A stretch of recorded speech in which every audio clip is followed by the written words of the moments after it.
एक ऐसा डॉग है जो लार्ज साइज का है, ठीक है, लेकिन जो उसकी मेंटेनेंस कॉस्ट है वो बहुत ही ज़्यादा कम है, बहुत ही ज़्यादा कम है, ठीक है। क्योंकि ज़्यादातर देखा जाता है जैसे कि ग्रेट डेन, सेंट बेनार्ड या और भी कई तरह के तिब्बतन मस्टिफ टाइप के डॉग होते हैं, वो लार्ज साइज के होने के साथ साथ उनका जो मेंटेनेंस है काफ़ी ज़्यादा हो जाता है, वो हर बंदा अलाउड नहीं कर पाता, ठीक है, हर बंदे की पॉकेट उसको नहीं अलाउ कर पाती कि वो उस डॉग को रख सके। ये जो डॉग है जिसके बारे में हम बात कर रहे हैं ये लार्ज साइज का है, इन्हीं की बराबर खड़ा होने लायक डॉग है। इनफैक्ट पावर में कई कई जगह ये ग्रेट डैन, सेंट बेनार्ड इनसे बहुत ज़्यादा पावरफुल है, ठीक है। गार्ड के रूप में बेस्ट डॉग माना जाता है। ये है भूटिया डॉग, कुछ लोग इसको हिमालयन गद्दी डॉग या बकरवाल भी बोलते हैं, ठीक है। इस डॉग की जो हाइट है वो तिब्बतन मस्टिफ से भी ज़्यादा है, हाइट मीन्स मेरा ऊंचाई से है, ठीक है। और जो इसकी लंबाई है वो थोड़ी कम होती है, तिब्बतन मस्टिफ की लंबाई ज़्यादा होती है, लेकिन इस डॉग की हाइट ज़्यादा है। ये एक ऐसा डॉग है जो गार्ड के रूप में रखा जाए तो यकीन मानिए जो वाइल्ड एनिमल्स में लेपर्ड वगैरह है वो आपके आसपास भी नहीं भटक सकता। ये जो डॉग ब्रीड है आज की डॉग ब्रीड नहीं है, लेटेस्ट डॉग ब्रीड नहीं है, ये बहुत पुरानी है। इनफैक्ट ये जो डॉग ब्रीड इसका जो ओरिजिन है वो आज से लगभग लगभग 4 या 5 हजार साल पुराना है। बहुत ही गहरा इतिहास रहा है इसका। ये अपन इंडिया के अंदर हिमालय साइड में, उत्तराखंड साइड में, नेपाल साइड में अगर जाते हैं तो वहाँ पे जो वो ऐसे लोग होते हैं जो फार्म एनिमल्स रखते हैं, काऊ, शिप्स वगैरह, उनको प्रोटेक्ट करने के लिए डॉग रखे जाते हैं। इस डॉग का एक नेचर है, अगर जैसे दिन के अंदर आप जाओगे तो ये एकदम शांत बैठा रहेगा, ज़्यादा भौंकेगा नहीं। हाँ, कुछ कुछ डॉग ऐसे हैं जो स्ट्रेंजर को देख के भौंकते हैं, बट वो भी इतना ज़्यादा नहीं नॉर्मली। लेकिन जैसे ही रात का टाइम आता है ऑटोमेटिक इनका जो गार्ड मोड है वो ऑन हो जाता है, प्रोटेक्शन जो मोड है वो ऑन हो जाता है, और ये इस तरीके से प्रोटेक्टिव हो जाता है कि कोई हल्की सी भी आहट होने पर इनकी जो भौंकने की आवाज़ है वो इतनी ज़ोर से आती है, बहुत ज़ोर से भौंकते हैं, अच्छे से प्रोटेक्ट करते हैं, एकदम फियरलेस हो जाते हैं। इन डॉग्स का मेंटेनेंस बहुत कम आता है क्योंकि नॉर्मली गार्ड डॉग जो आते हैं जैसे सेंट बेनार्ड वगैरह, उनको डाइट बहुत ज़्यादा दी जाती है, उनके रख रखाव बहुत महंगा हो जाता है। लेकिन जो ये भूटिया डॉग है या हिमालयन गद्दी डॉग है, इनका जो मेंटेनेंस है वो एकदम ना के बराबर आता है। जैसे कि आप नॉर्मली एक लैब्राडोर वगैरह रखते हो, इस हिसाब से इसका मेंटेनेंस आता है। बाल बड़े हैं, लेकिन इसका प्लस पॉइंट ये है कि जैसे जर्मन शेफर्ड के बाल पूरे साल झड़ते रहते हैं, वो केस इसमें नहीं है। इसके साथ इसके जो बाल हैं वो गर्मियों में गिरेंगे, लेकिन वो भी इतने ज़्यादा नहीं। यदि आप इसको दही वगैरह देते हो, ओमेगा 3 ओमेगा 8 देते हो, कैल्शियम अच्छे से देते हो, तो इसके बाल नहीं झड़ते। बहुत शाइनिंग कोट होता है, इसका जो लुक है वो एकदम लायन की तरह इसका लुक लगता है। काफ़ी डिफरेंट कलर में आते हैं, जैसे ब्राउन कलर में, वाइट कलर में, black and tan, black colour में। जो मोस्ट पॉपुलर जो इस डॉग ब्रीड में कलर हैं वो एक तो ब्राउन है और एक ब्लैक एंड टैन है। ये कलर बहुत ज़्यादा पॉपुलर है और ज़्यादातर इन्हीं कलर में मिलते हैं। इसकी जो प्राइस है वो भी ज़्यादा हाई नहीं आती। कुछ डॉग ऐसे एक्सपेंसिव आते हैं जिनकी प्राइस लाखों में आ जाती है, ठीक है। और मैंने तो ऐसे भी डॉग देखे हैं जो लाखों के होने के बावजूद भी उस हिसाब से वर्क नहीं कर पाते। ये इंडियन डॉग ब्रीड है, ठीक है। इसका जो प्राइस है वो भी काफ़ी कम आता है। उसका रीज़न सबसे बड़ा ये है कि लोग इस ब्रीड के प्रति ज़्यादा जागरूक नहीं है, ठीक है, क्योंकि जहाँ जिस ब्रीड की डिमांड बढ़ती है उसकी प्राइस ऑटोमेटिक बढ़ जाती है।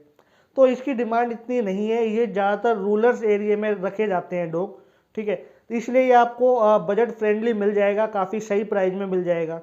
इसका जो रख रखाव है वो भी ज़्यादा नहीं है। इंडियन ब्रीड होने के कारण जो इसके हेल्थ इश्यूज हैं वो एकदम ना के बराबर आते हैं। इस डॉग ब्रीड में सिर्फ आप वैक्सीन का खर्चा आएगा, उसके अलावा 1 रुपये का कोई खर्चा नहीं आएगा कि आज ये बीमारी हो गई या कुछ हो गया, ऐसा कुछ नहीं आता, ठीक है।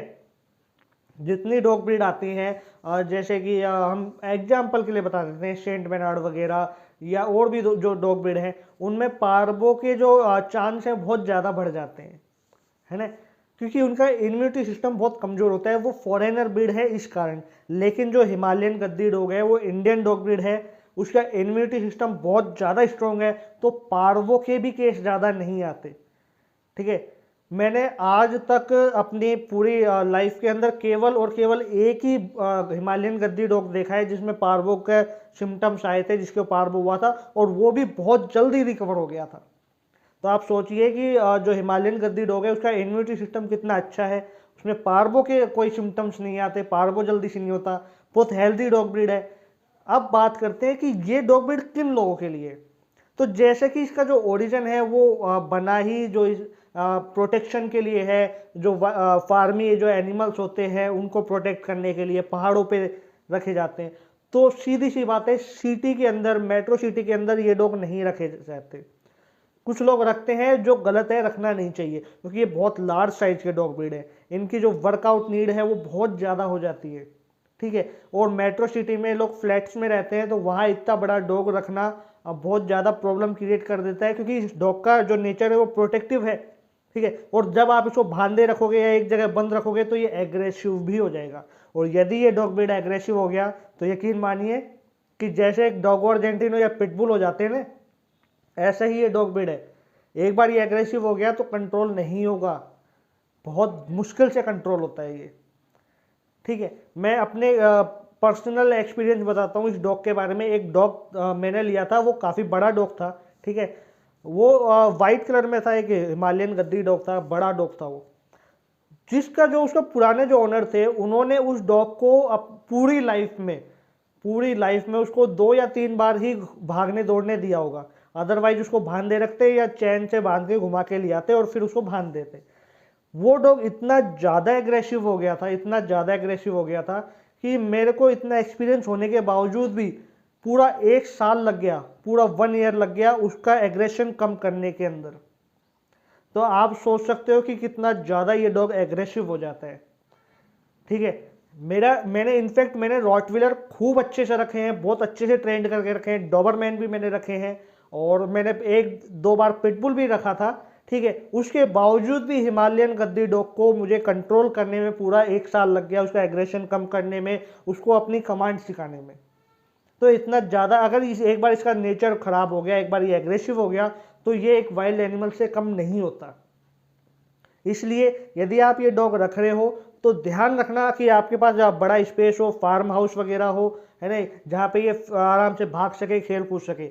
एक चीज़ का और ध्यान रखना कि इसको बचपन से, जो छोटे बच्चे हैं उनसे बहुत ज़्यादा ज़रूरी है मिलाना, क्योंकि ये डॉग ब्रीड बहुत बड़ी है, ठीक है। छोटे बच्चों को देख के ये उनके ऊपर भागने की कोशिश करेगी, काटने की कोशिश करेगी, अपना एग्रेशन शो करती है।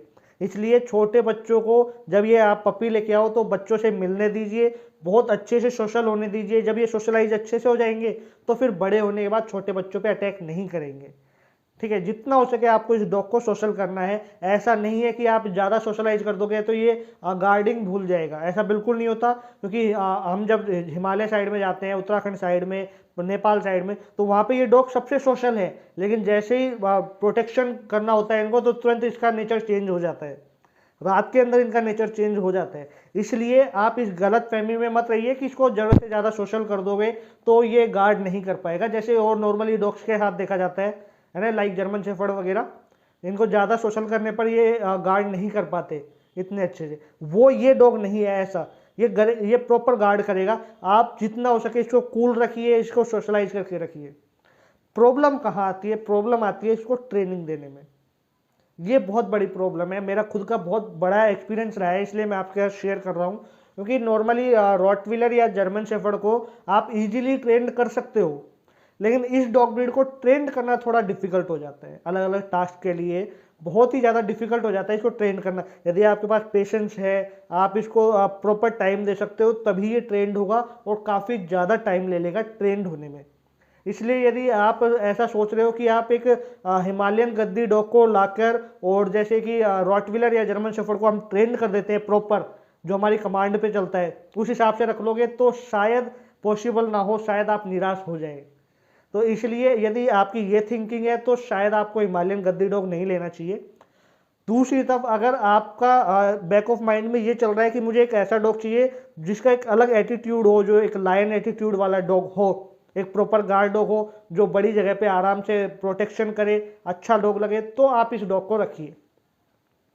इसका प्लस पॉइंट ये है, इसको गार्डिंग सिखानी नहीं पड़ती, ठीक है। इसको ये सिखाना नहीं पड़ता कि कौन अपना है कौन नहीं है। जो इसके पास ज़्यादा टाइम बिता रहा है, जो इसके पास ज़्यादातर है, ये उसको इतनी अच्छे से याद कर लेगा कि कभी लाइफ टाइम तक ये नहीं भूलेगा।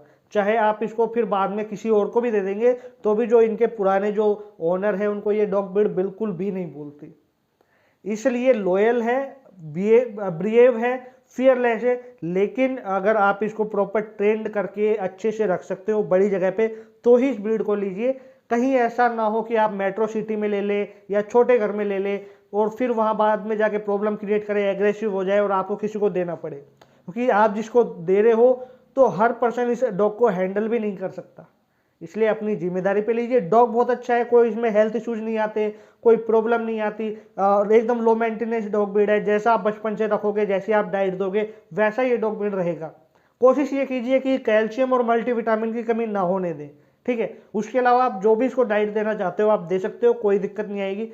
फिर भी कोई कंफ्यूजन आ रहा है, कोई प्रॉब्लम आती है तो आप मुझसे पूछ सकते हो। ज़्यादा से ज़्यादा इस वीडियो को शेयर कीजिए और अगली वीडियो किस टॉपिक पे चाहिए मुझे बताइएगा ज़रूर, और इस चैनल पे बने रहिए।